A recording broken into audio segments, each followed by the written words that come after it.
American riders love their bikes. They really do. The culture, the sound, the open roads stretching out across the Nevada desert on a Sunday morning. There is nothing quite like it. And if you grew up in the United States, chances are the motorcycle in your head looks a certain way. Big V-twin engine, chrome everywhere, that unmistakable rumble that you can hear from 3 blocks away. But here is something that might surprise you. While America was falling in love with its own motorcycles, the rest of the world was quietly moving on, and almost nobody talked about it. In 2006, Harley-Davidson shipped nearly 350,000 motorcycles and posted over $1 billion in profit. They were untouchable. By 2025, global retail sales had fallen to roughly 132,500 units, with international markets like Europe and Asia Pacific posting particularly steep declines driven by tariffs. Meanwhile, BMW Motorrad just posted its 6th consecutive all-time sales record. Triumph grew 123% in 5 years. Royal Enfield crossed 1 million bikes sold in a single year. So what happened? How did the most iconic motorcycle brand on the planet become a smaller and more specialized player outside its own borders? That is what we are going to break down today. And fair warning, this is not about bashing anyone. Harley still makes incredible touring bikes and they absolutely dominate the American market. But the global story is completely different, and understanding why matters whether you ride American, Japanese, European, or anything in between. Let us start at the very top, because the golden age of American motorcycles peaked almost 20 years ago, and the numbers from that era are kind of staggering. Harley-Davidson shipped 349,196 motorcycles worldwide in 2006. Revenue hit $5.8 billion. Net income cleared $1 billion. Dealerships literally had waiting lists. If you wanted a new Road King or Fat Boy, you put your name down months in advance and you paid full sticker price, no negotiation, no discounts.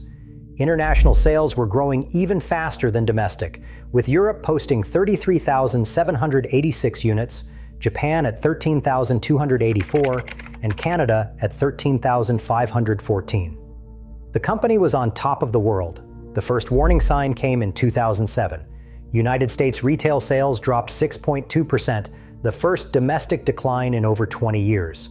But here is why nobody panicked. International sales were still growing by nearly 14% that year. On the surface, it looked like a small domestic blip, a minor correction after 2 decades of non-stop growth. The stock barely flinched. Then the 2008 financial crisis hit like a freight train, and it hit Harley's customer base especially hard. Think about who buys a brand new $25,000 motorcycle. It is a discretionary purchase, a luxury item, and Harley's buyers were disproportionately dependent on consumer financing through Harley-Davidson Financial Services. When the housing market collapsed and credit froze, demand cratered overnight. Revenue fell to $4.29 billion by 2009. The company posted a net loss of $55 million and needed a $300 million emergency loan from Warren Buffett at 15% interest. They eliminated around 800 production jobs. They killed Buell Motorcycles entirely, and they dumped their expensive MV Agusta acquisition at a massive loss. That was a tough year on the factory floors in Milwaukee. Now here is where the international story starts to diverge in a really revealing way. While United States sales never fully recovered to that 2006 peak, Harley-Davidson's international retail sales actually peaked much later than domestic sales, around 2014 to 2015, before beginning a steady decline. Europe, Asia Pacific, and Latin America all hit records during that stretch. The company set a bold corporate goal of growing international business to 50% of annual volume by 2027. It felt achievable, but 2014 turned out to be the ceiling. Those international numbers have declined almost every single year since. By 2024, international wholesale shipments had fallen to about 55,000 units, barely half the 2014 peak. Harley-Davidson's European market share in the segment for 601 cubic centimeters and above shrank from 6.1% in 2022 to just 5% in 2024. That 50% international sales target was quietly abandoned. To put the scale gap in perspective, Honda sold over 20 million motorcycles in fiscal year 2025, and it just celebrated its 500 millionth cumulative unit produced. Harley-Davidson's entire 2024 global output represents roughly 3 days of Honda production. 3 days. When one company's annual output equals another company's long weekend, you are operating on completely different planets. So why did the world move on? Well, the first and maybe most obvious answer comes down to money. American motorcycles are already expensive at home, but overseas the price gap becomes absolutely brutal, and it works on multiple compounding layers that most American riders never think about. Take a Harley-Davidson Road Glide. It starts at about $28,000 in the United States. That is already a lot of money. But in Europe, that same motorcycle faces a completely different cost equation. The European Union's standard motorcycle tariff is 6%. Except for American bikes, it is not 6% anymore. Retaliatory tariffs imposed in response to U.S. steel and aluminum duties pushed the total effective rate to 56% as of April 2025. That is a 6% base tariff plus a 50% retaliatory surcharge stacked on top. Now here's the kicker. Japanese motorcycles enter Europe at 0% tariff under the European Union-Japan Free Trade Agreement. 0. So a Honda Goldwing and a Harley Road Glide are sitting in the same European showroom competing for the same customer, except one of them started the race with a 56% handicap. Harley estimated the tariff impact alone at $130 million to $175 million in net costs for 2025. India historically imposed 50 to 100% duties on fully assembled imported motorcycles. That is why Harley built a CKD assembly plant in Bawal, Haryana, back in 2011. Thailand's effective tariff rate reaches approximately 77% on imported bikes, which is why everyone from Harley to Honda to BMW to Triumph set up manufacturing there. But tariffs are just the beginning. The total ownership cost compounds the gap even further in ways that add up over every single ride. Harley touring bikes average about 38 to 44 miles per gallon. That sounds reasonable until you compare it to 50 to 65 miles per gallon for Japanese middleweights, or 65 to 80 miles per gallon for smaller displacement alternatives. In European markets where fuel regularly costs $7 to $8 per gallon, that fuel economy gap translates into hundreds of extra dollars per year. Insurance premiums for large displacement V-twins run significantly higher than for 500 to 650 cubic centimeter alternatives. And several European countries impose CO2-based registration taxes or malus fees that specifically penalize large, less efficient engines. Low-emission zones in cities like Paris, London, and Milan restrict access for older, non-compliant motorcycles, which erodes resale values over time. Add it all up, and a motorcycle with a $28,000 manufacturer suggested retail price in Milwaukee can easily become a $45,000 to $55,000 total proposition in Copenhagen or Rome. At that price point, you are no longer just competing against other cruisers. You are competing against a fully loaded BMW R1300GS, a Ducati Multistrada V4, or a top-spec Triumph Tiger 1200. And those bikes bring newer technology, better fuel economy, advanced electronics, and zero tariff baggage. Now, the pricing issue is real, and it matters a lot. But even if you could magically eliminate every tariff on the planet tomorrow, American motorcycle brands would still face a fundamental product problem on the world stage. And this is honestly the part of the story that gets overlooked the most. Over 80% of global motorcycle sales are machines under 250 cubic centimeters. Let that register for a second. The vast majority of the world's motorcycle buyers are purchasing affordable, fuel-efficient commuter and utility vehicles. The Asia-Pacific region alone accounts for roughly 72% of global unit volume. India produces nearly 24 million two-wheelers annually. In Vietnam, motorcycle penetration reaches 90% of households. In Indonesia, 85%. In Thailand, 78%. The typical motorcycle in these markets costs about $2,500 and gets incredible fuel efficiency. A $15,000 American cruiser is not a competitor in these markets. It is not even in the same conversation. It is like trying to sell a fully loaded pickup truck to someone who needs a scooter to get to work. Different tool, different job, different universe entirely. And even in the premium space where Harley-Davidson actually competes, the market has shifted dramatically underneath them. The adventure motorcycle segment has absolutely exploded over the past 15 years. The BMW R1300 GS, consistently ranks as the best-selling premium motorcycle in Europe, and frequently tops overall registration charts in individual countries. And BMW sold over 68,000 GS family models in 2024 alone. The adventure segment is estimated at roughly $14 to $16 billion today and is projected to nearly double within the next decade. These are tall, versatile, go-anywhere machines that can handle your Monday commute, a mountain pass on Saturday, and a gravel road on Sunday morning. Harley-Davidson had no modern adventure model in its core lineup until the Pan America launched in 2021. That means the fastest-growing premium motorcycle category in the world was booming for more than a decade, since the updated BMW R1200 GS in 2004, and the most famous motorcycle brand on earth simply was not present. They did not have a product to sell for an entire decade. And the bad news does not stop there. Even the cruiser segment itself, the category Harley essentially invented and defined, is shrinking. In the United States, cruiser sales fell 6% in 2025, and touring sales dropped 13%. Meanwhile, off-highway capable bikes gained 8 points of market share, and sport bikes gained 7. In 2025, Kawasaki surpassed Harley-Davidson in total US unit volume, and Honda held the top spot overall. Harley dropped to third place by units sold, in America, their home court. But there is another structural barrier that rarely gets discussed outside of Europe, and it has a massive impact on which brands capture the next generation of riders. European motorcycle licensing operates on a tiered progression system. You start with an A1 license at age 16, limited to 125 cubic centimeters and 15 horsepower. At 18, you can move up to an A2 license, which caps you at 35 kilowatts, roughly 47 horsepower. And at age 24, or at age 20 if you have held an A2 for 2 years, you can finally get a full, unrestricted A license. This system fundamentally shapes the motorcycle market because it determines what young riders can legally purchase. Japanese and European manufacturers have spent years engineering entire product lines around each tier. Honda's CB500 family and Rebel 500 produce exactly 35 kilowatt stock, making them perfect for A2 riders with zero restrictions needed.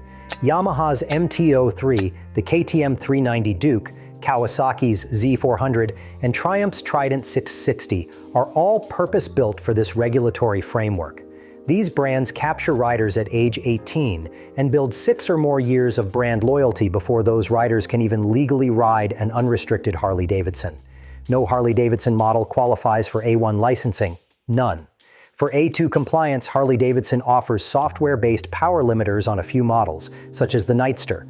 But a restricted 975 cubic centimeters cruiser weighing 247 kilograms is a fundamentally different animal than a purpose-designed 400 cubic centimeters naked bike at literally half the price and half the weight. Showing up to the A2 market with a software-restricted heavyweight cruiser is like entering a 5-kilometer fun run driving a school bus. Technically legal, completely missing the point. Australia has a similar tiered system called LAMS, the Learner Approved Motorcycle Scheme, which is exactly why Harley-Davidson introduced the QJ Motor-built X350, a 353 cubic centimeters parallel twin priced around 8,500 Australian dollars. That bike exists because the core Harley lineup simply cannot serve new riders in Australia. Layered on top of all of this, European emissions regulations have been systematically eliminating Harley's most accessible models for years. Euro 5, which took full effect in January 2021, required emissions levels equivalent to Euro 6 for cars, with mandatory OBD2 diagnostics monitoring. The entire traditional air-cooled Sportster range could not meet these standards cost-effectively. The beloved Iron 8A3, the Iron 1200, and the 48 were all phased out. The Street 500 and Street 750, which were Harley's affordable entry-level options in international markets, were officially discontinued without Euro 5 compliant successors. The replacement models using the liquid-cooled Revolution Max engine do comply with Euro 5, but they cost significantly more. So the affordable gateway into the Harley ecosystem just evaporated overnight, with nothing comparable to replace it. Euro 5 Plus, effective January 2025, added even more compliance burdens, including dual lambda sensors and real-time catalyst health monitoring. Reports indicate that Harley and its European dealers registered roughly 3,700 motorcycles through non-retail channels just to clear old inventory before the Euro 5 Plus deadline. And there are the noise regulations too. The UNECER 41.05 standard, effective January 2025, expanded testing across all gears and engine speeds up to 80% of maximum RPM. For a brand whose entire cultural identity is built around the distinctive sound of its exhaust note, tighter noise limits are not a technicality. They are an existential question about what makes a Harley feel like a Harley. While Harley was navigating tariffs, emission standards, and licensing barriers, their global competitors were doing something radically different. They were building worldwide manufacturing empires and diversifying their product ranges to serve every type of rider on every continent. Honda operates 37 production facilities across 23 countries, building motorcycles on every inhabited continent.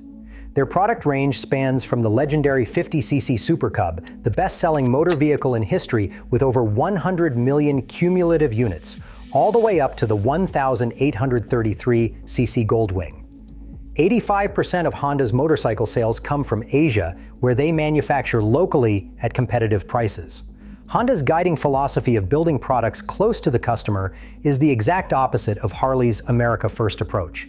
BMW Motorrad delivered 210,408 motorcycles in 2024, up 70% from 123,495 in 2014.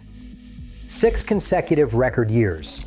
The R1300 GS and its variants are the foundation, but BMW now offers everything from a 313cc G310R all the way up to the K6600 Grand America touring bike, plus the CE04 electric scooter, which commands about 70% market share in premium electric two-wheelers above 11 kilowatts.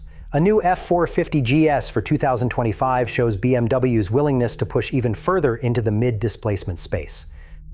But the comparison that should really make Harley's strategists lose sleep is Triumph. The British manufacturer sold 134,635 motorcycles in 2024, a 64% jump over 2023, and a staggering 123% increase since 2019. Now, a big chunk of that 64% growth came from India, where Bajaj-built 400cc Triumphs were still brand new to the market.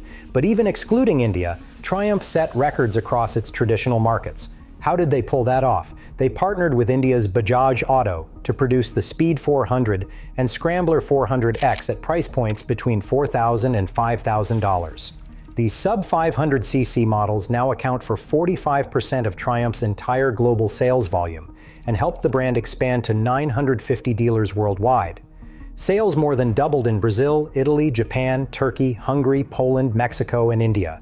Triumph took a 122-year-old heritage brand and reinvented it for the global market without losing its identity. That is the playbook. Royal Enfield crossed 1 million annual sales in fiscal year 2025, growing from 113,000 units in 2012, when 99.9% of sales were domestic in India, to a genuinely global manufacturer. They now have CKD assembly operations in Nepal, Bangladesh, Brazil, Colombia, Argentina, and Thailand. Export sales surged 65% year over year in early fiscal year 2026. The brand ranks number 2 in the UK, Argentina, Thailand, Korea, and Brazil, with base prices starting at roughly $2,100. Royal Enfield commands 94% of India's 250 to 350cc segment. Their best-selling month is more than Harley's entire annual international output. Against all of this competitive expansion, Harley-Davidson has cycled through international strategies like someone flipping through a magazine looking for an answer that is not there. Over 15 years, they tried at least 6 major approaches, and none of them fundamentally changed the trajectory.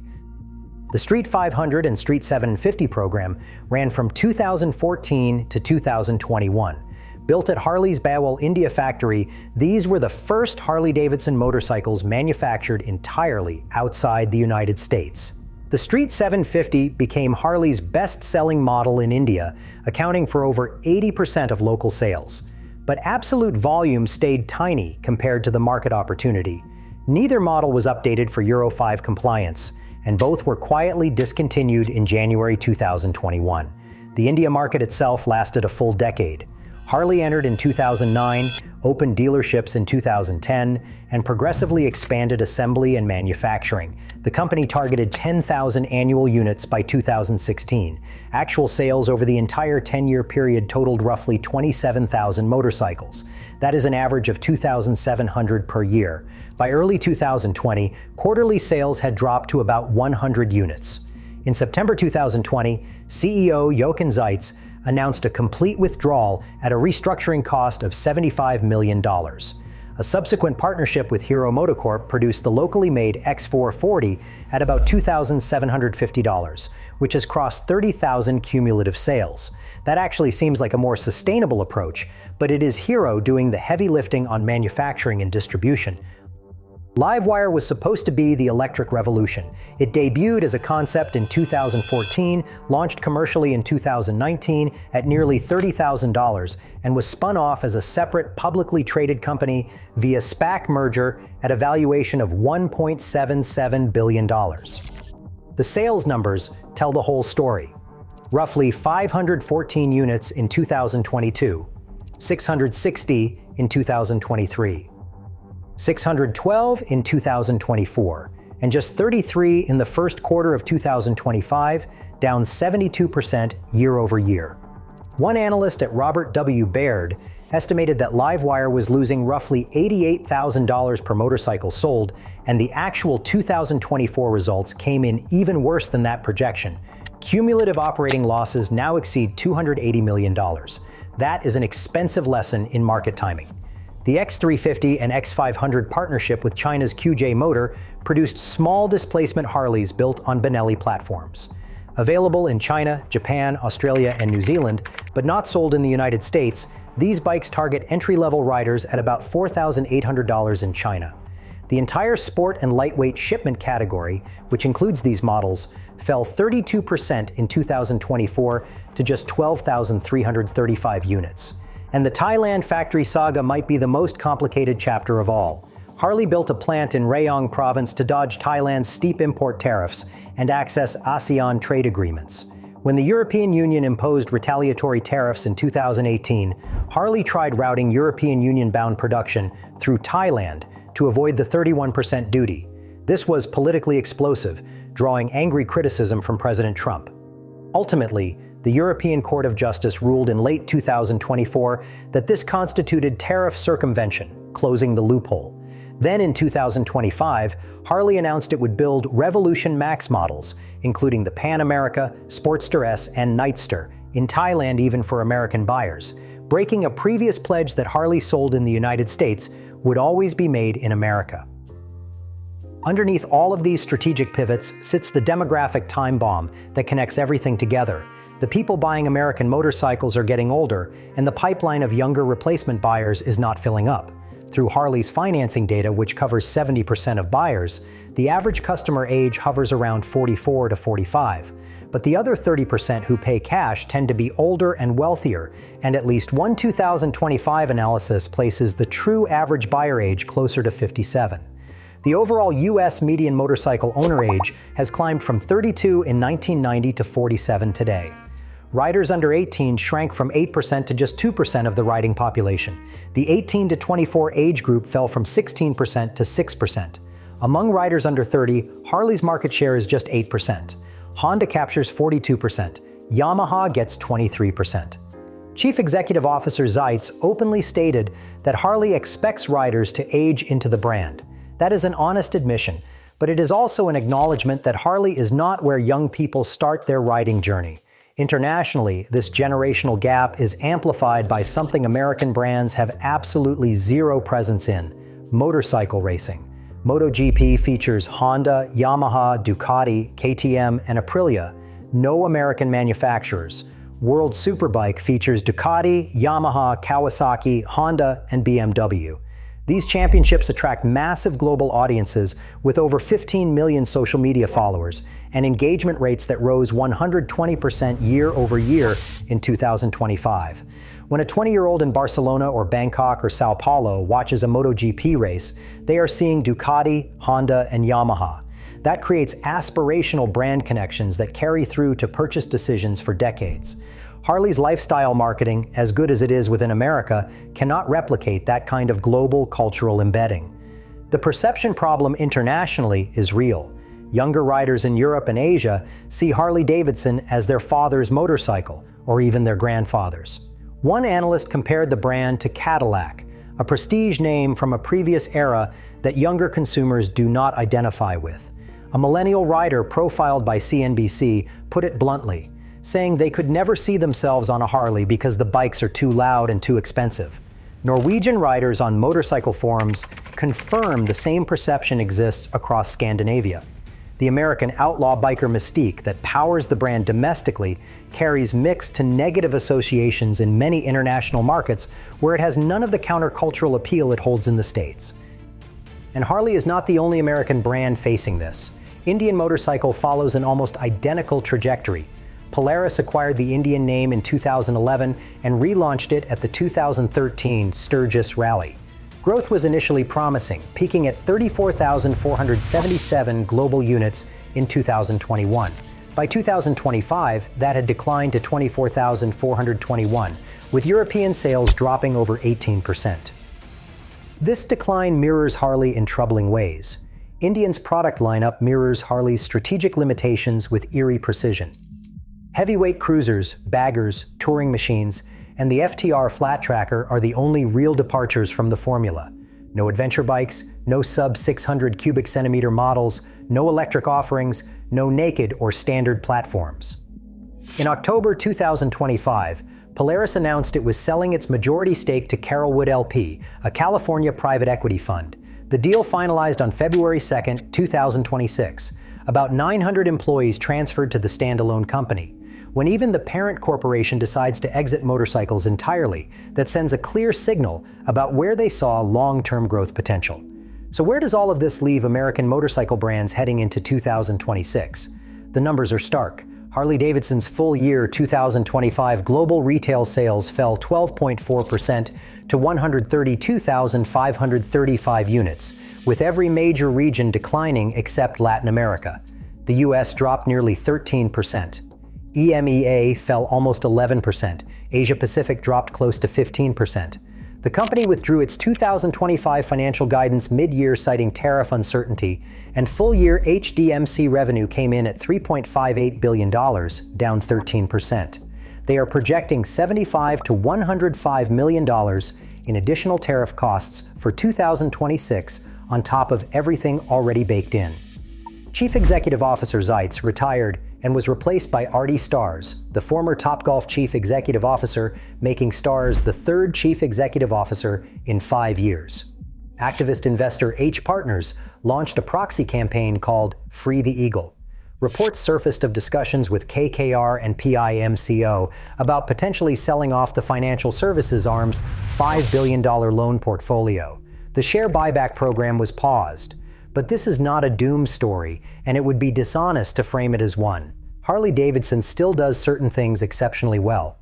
Their Grand American touring lineup, the Street Glide and Road Glide and their variants, commands a dominant 74.5% share of the US touring market and actually grew 8% in North America in 2024.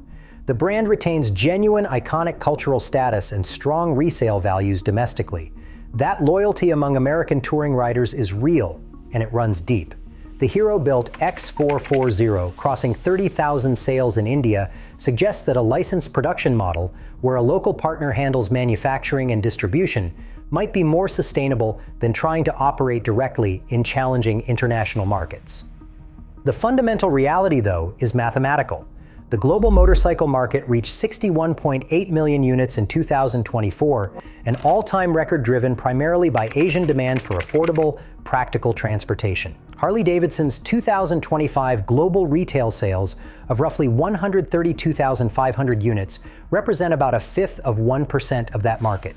The segments where American brands have traditionally competed, heavyweight cruisers and grand touring machines, are structurally contracting worldwide, even as the overall motorcycle market continues to expand. The rest of the world did not stop buying motorcycles. Far from it. They are buying more motorcycles than ever before in human history. They just stopped buying the kind of motorcycles America makes. And that is a harder problem to solve than any tariff negotiation or marketing refresh, because it requires American brands to fundamentally re-examine what they build, who they build it for, and whether an identity forged over more than a century can evolve fast enough to meet a global market that has already moved on without them. Whether Harley-Davidson and Indian Motorcycle can adapt remains genuinely uncertain. There are smart people working on the problem, and the brands carry real heritage value that money cannot buy. But the window is narrowing, the demographic clock is ticking, and the competition is absolutely not waiting around for anyone. If you found this breakdown interesting, hit subscribe. We pull apart the business and culture behind the motorcycle world every week, and there is always more to the story than what you see on the surface. Drop a comment and let us know what you think. Can American motorcycle brands turn this around internationally? Or has the gap gotten too wide? We want to hear from riders on both sides of this. We will see you in the next one.